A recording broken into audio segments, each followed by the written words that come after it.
Por que o combate ao tráfico de drogas não está funcionando? Chegou a hora do psicochoque. Olá, meu nome é Bernardo Kister. Este vídeo é dedicado a você que tem apreço às forças policiais brasileiras e é você que faz parte das forças policiais brasileiras, da Polícia Civil, Polícia Militar, Polícia Federal, do Choque, do BOPE, da Rotan. Ontem saiu no Fantástico, ou melhor, no Patético, mais uma reportagem falando sobre a legalização da maconha. Afinal, o que fazer com o consumo de maconha no Brasil? E como nós precisamos descriminalizá-la. Mas o que eles estão fazendo, no fim das contas, é discriminar vocês, policiais, aqueles que nos defendem. Vocês não têm às vezes a sensação de estar enxugando gelo? E se preparem que agora o bicho vai pegar.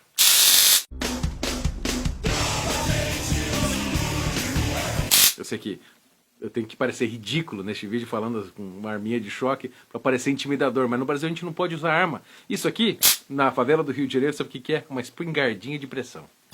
E quem assistiu ao Fantástico percebeu que eles fizeram um grande revival, Woodstock, com sexo, drogas e rock and roll. Foi um marco do movimento da contracultura, que defendia os ideais de paz, amor, sexo livre. Ficaram falando sobre ideologia de gênero, criando aquela mentira, aquela fake news em relação à cura gay do juiz lá do Amazonas, que na verdade nunca existiu esse termo, mas a Globo está comprometida com esta pauta. Depois ficaram relaxando o público com o Rock in Rio. Somos todos capazes, se tomam. Somos todos capazes, se tomam. Com o pessoal tocando aquela maravilha toda. E depois, para dar uma relaxada, um baseadinho, começaram a falar da legalização da maconha. Um baseado. Tratando os policiais como se fossem demônios, buscando o mal da população. E aí evocaram duas autoridades. Uma professora da UNB. Proibir não adianta nada, diz a pesquisadora da Universidade de Brasília. E o senhor Luiz Roberto Barroso, ministro do STF. O ministro Barroso quer dar um passo adiante. Legalizar também o comércio da maconha. Mas essas duas figuras nos lembram um filme muito importante que se tornou símbolo na cultura brasileira. Meu nome é Capitão Nascimento. E de que filme eu estou falando? Tropa de Elite. Não sei se vocês conhecem o blog Como Educar Seus Filhos, do professor Carlos Nadalim. O professor Carlos Nadalim é meu grande amigo. Olá, aqui é o Carlos Nadalim. E as pessoas, quando pensam no nome dele, geralmente conectam a alfabetização, método fônico, educação de criança, alfabetização, método fônico, alfabetização. Mas não. O professor Carlos Nadalim, quando não está fazendo nada, ele não está fechado no armário. Ele simplesmente tem outras coisas a fazer, como assistir filmes. O professor Carlos Nadalim é um cinéfilo. E nós conversamos sobre muitas coisas. E uma delas foi o filme Tropa de Elite. E ele me deu uma análise que fecha exatamente com o que aconteceu no Fantástico. Eu vou revelar o segredo do Carlos, porque eu assisti ao filme e não tinha percebido, mas ele entendeu. Nessa conversa com o professor Carlos Nadalim, ele me passou duas coisas importantes que eu não tinha visto. Que quando você assiste no cinema, você perde, porque o filme é muito rápido e você não tem oportunidade de pausar, como eu faço no computador. Ele me mostrou então duas cenas cruciais do filme que se interconectam e explicam essa confusão toda que aconteceu no Fantástico. A diferença é que aqui o Estado já se convenceu de que a cadeia é a pior alternativa para enfrentar o problema das drogas. A primeira delas é aquela cena que acontece na sala de aula. Muito bem, turma.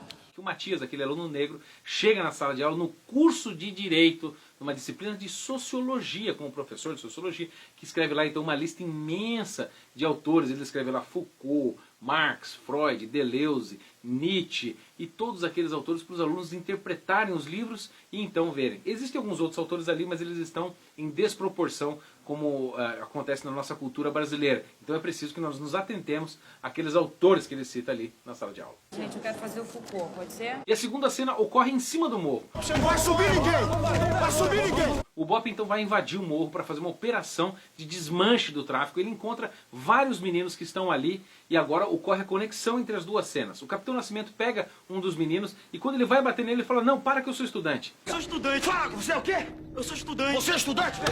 Ele pega aquele menino, então leva aquele estudante para ver um menino do tráfico, um aviãozinho morto. Vem aqui, estudante. Bota a cara.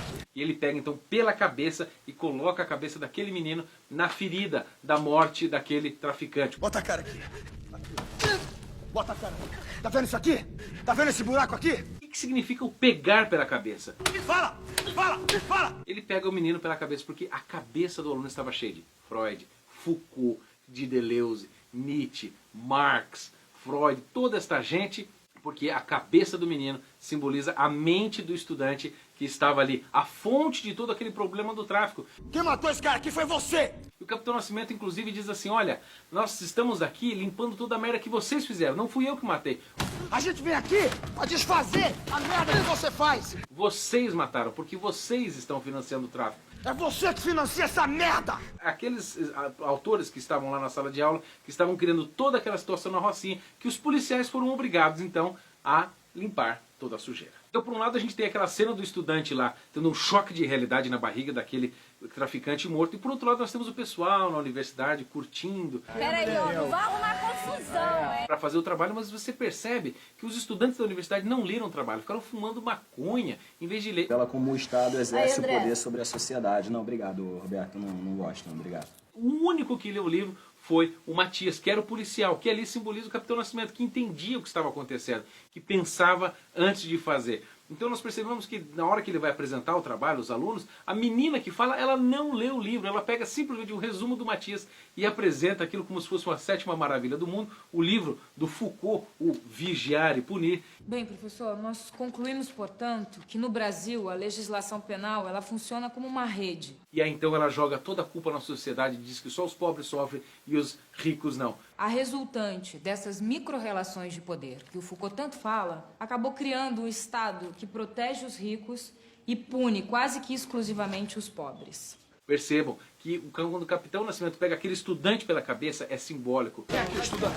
Bota a cara aqui. Precisa ser um estudante. Quando o Capitão Nascimento pergunta a ele o que ele era, ele poderia ter dito que ele era um traficante, que ele era um vendedor de pipoca, de algodão doce, que ele não era nada, mas ele disse que era estudante. Sou estudante. Fala, você é o quê? E precisava ser, porque o estudante simboliza a cultura emergente que depois vai acarretar em toda aquela confusão do tráfico em cima do morro. Por que é que então, eu estou falando agora de uma interpretação do Tropa de Elite, se eu comecei o vídeo falando sobre o Fantástico e a matéria que eles fizeram sobre a legalização da maconha? O primeiro motivo deles é sobre aquele professor que aparece no Tropa de Elite, assim como aquela professora que aparece na matéria do Fantástico. O professor, ele é o formador da mente dos alunos, ele dá certas escolhas para os alunos, assim como Marx, Freud, Foucault, Deleuze, Nietzsche, e essa cabeça dos professores vai então formatar a cabeça dos alunos. E aquela professora pensa aquelas coisas, como ela disse no Fantástico, que nós não devemos proibir a maconha. Proibir não adianta nada, diz a pesquisadora da Universidade de Brasília. Porque ela também recebeu uma formação com os mesmos autores, como nós vimos lá no filme do Tropa de Elite. E o segundo motivo, que eu conecto então o Tropa de Elite com a matéria do Fantástico, é sobre os alunos. O que emerge de um curso de Direito como apareceu no Tropa de Elite? Emergem juízes, promotores, procuradores e juízes do mais alto cargo da Corte Brasileira, do Judiciário, como um ministro do STF. Luiz Roberto Barroso. Eu já ouvi amigos seus dizerem que você é mais carioca que o Pão de Açúcar. No entanto... Que simbolicamente nós vemos agora o Barroso, que apareceu na matéria do Fantástico, dizendo que nós temos que legalizar completamente a maconha no Brasil. O ministro Barroso quer dar um passo adiante. Legalizar também o comércio da maconha. Com que objetivo? Acabar com o poder do tráfico. O poder do tráfico advém da ilegalidade. Aí está a conexão. Professor, professor, estudante, futuro profissional que veio de um estudante. A causa da criminalidade, o Capitão Nascimento entendeu. Eu sempre me pergunto quantas crianças a gente vai ter que perder pro tráfico só pra um playboy enrolar um baseado. Ele percebeu, você pode ver no vídeo, que tem aquela reunião dos policiais. Prioridade é apreender os fuzis. E a reunião dos alunos. Gente, eu quero fazer o Foucault, pode ser? Numa reunião dos estudantes, eles estudavam Vigiar e Punir de Foucault. E aí, na outra, com os policiais, eles estudavam como destruir o tráfico. E vou dizer para vocês, sinceramente, fazer o combate ao tráfico é importante, mas o combate, por exemplo, contra o comunismo, do Vladimir Tismaniano, é muito mais importante, é uma bala muito mais eficaz contra o crime do que simplesmente ir lá matar bandidos. É por isso que o combate ao tráfico fracassou. O Fantástico quis então impor uma autoridade como representante do povo, o Barroso, ministro do STF, que não foi eleito, que era um estudante de direito, e uma professora da UNB, que ninguém conhece, não os próprios alunos dela, mas alguém de fato representa o povo brasileiro, que está no imaginário do brasileiro como uma espécie de esperança para a solução destes problemas, que é o Capitão Nascimento. Meu nome é Capitão Nascimento. Ele de fato entendeu tudo e é o representante no imaginário do brasileiro que está sendo agora atualizado na política brasileira através de um homem chamado Jair Bolsonaro, um capitão do exército brasileiro. E aqui eu quero deixar o meu recado para você, Jair Bolsonaro. Não deixe acontecer com o Brasil o que aconteceu em 1964 do regime militar. Os militares abandonaram as universidades, deixaram que a nossa cultura fosse sendo formada a partir das universidades pelos comunistas. Então eles ganharam as guerrilhas e perderam toda a cultura, e aí está a confusão totalmente formada. Então aqui vai um recado do Capitão Nascimento. Não se esqueça que a cultura vai criar então todo o ambiente cultural, positivo ou negativo. E vocês policiais que já entenderam o problema do tráfico, agora vocês têm que começar a se informar e estudar para entender que um livro muitas vezes vale mais como munição do que simplesmente um tiro na cabeça de um traficante. Na cara não? Se você gostou, compartilha este vídeo. E olha, nós temos que entender um negócio, que a verdadeira trincheira não acontece simplesmente nas favelas, mas acontece nas livrarias, nas bibliotecas, que nós temos que abarrotar de livros para fazer uma verdadeira revolução cultural e tirar todos esses bandidos do poder. Chegou a hora do psicochoque.